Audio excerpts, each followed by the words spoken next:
আসসালামু আলাইকুম ওয়া রাহমাতুল্লাহি ওয়া বারাকাতুহু। আলহামদুলিল্লাহি ওয়াহদাহু ওয়াস-সালাতু ওয়াস-সালামু আলা মান লা নাবিয়্যা বা'দা আম্মা বা'দ। সম্মানিত সুপ্রিয় দিনী ভাই বোনেরা, বছরের সেরা দিন হচ্ছে, সবচেয়ে ফজিলতপূর্ণ দিন হচ্ছে আরাফাতের দিন, অর্থাৎ জিলহজ মাসের ৯ তারিখ। এই দিনের একটি গুরুত্বপূর্ণ ইবাদত হচ্ছে একটি রোজা রাখা। একটি রোজা রাখলে আপনার ২ বছরের পাপ মোচন হয়। আবু কাতাদা রাদিয়াল্লাহু থেকে বর্ণিত, রাসূলুল্লাহ সাল্লাল্লাহু আলাইহি ওয়াসাল্লামকে প্রশ্ন করা হলো আরাফাতের রোজা সম্পর্কে। তখন রাসূলুল্লাহ সাল্লাল্লাহু আলাইহি ওয়াসাল্লাম বললেন, ইউকাফিরু সানাতাল মাদিয়া ওয়াস সানাতাল কাবিলা, অর্থাৎ এটি বিগত এক বছর এবং আগত এক বছরের পাপ মোচন হয়ে যায়। সুবহানাল্লাহ, একটি রোজা রাখছেন আপনার ২ বছরের গুনাহ মাফ হচ্ছে। তবে এই রোজাটি হাজী সাহেবদের জন্য সুন্নত নয়, যারা আরাফাতের মধ্যে অবস্থান করছেন তাদের জন্য সুন্নত নয়। যারা হাজী সাহেব নন, বাইরে অবস্থান করছে, তাদের জন্যই সুন্নাহ।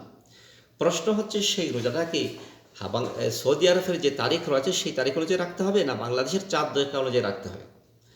এখানে দুটি মতামত আছে। একটি মত হচ্ছে সৌদি আরবের তারিখ অনুযায়ী রাখতে হবে, যেহেতু রাসূলুল্লাহ সাল্লাল্লাহু আলাইহি ওয়াসাল্লাম আরাফাতের সাথে সম্পর্কিত করেছেন।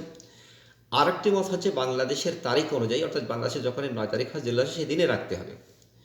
সেটাই সঠিক মত, অর্থাৎ যেদিন বাংলাদেশের ৯ তারিখ হবে, আরাফাতের ৯ তারিখ হবে, আরাফাতের দিন হবে, অর্থাৎ ৯ তারিখ হবে, সেদিনেই সেই রোজাটা রাখা সুন্নাহ।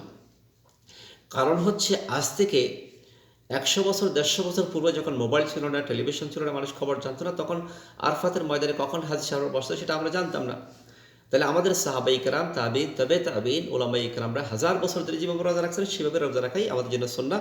যারা সলফের জন্য যেটা সুন্নাহ সেটা আমাদের জন্য সুন্নাহ। দ্বিতীয় আরেকটি কারণ হচ্ছে, যেহেতু ইসলামী শরীয়তে ২ ধরনের ইবাদত রয়েছে। কিছু ইবাদত হচ্ছে সূর্যের সাথে সম্পর্কিত, আর কিছু ইবাদত হচ্ছে চাঁদের সাথে সম্পর্কিত। সূর্যের সাথে সম্পর্কিত যেমন নামাজ পড়া, সূর্য ডোলে পড়লে নামাজ পড়তে হয়, সূর্য ডুবে গেলে মাগরিব হয়। কিছু ইবাদত হচ্ছে চাঁদের সাথে, যেমন রোজা দেখে চাঁদ দেখে রোজা রাখা, চাঁদ দেখে রোজা ছাড়া।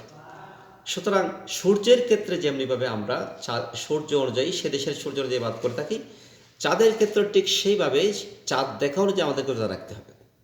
কারো কারো মত হচ্ছে, যদি কোনো ভাই ২টি রোজা রাখে, অর্থাৎ যেদিন হাজী সাহেবরা আরাফাতের ময়দানে অবস্থান করছে সেদিন যদি সৌদি আরবে ৯ তারিখ হয়, বিভিন্ন দেশে ৮ তারিখ হয়, তাহলে ৮ তারিখ ৯ তারিখ রোজা রাখাটা জায়েজ হবে।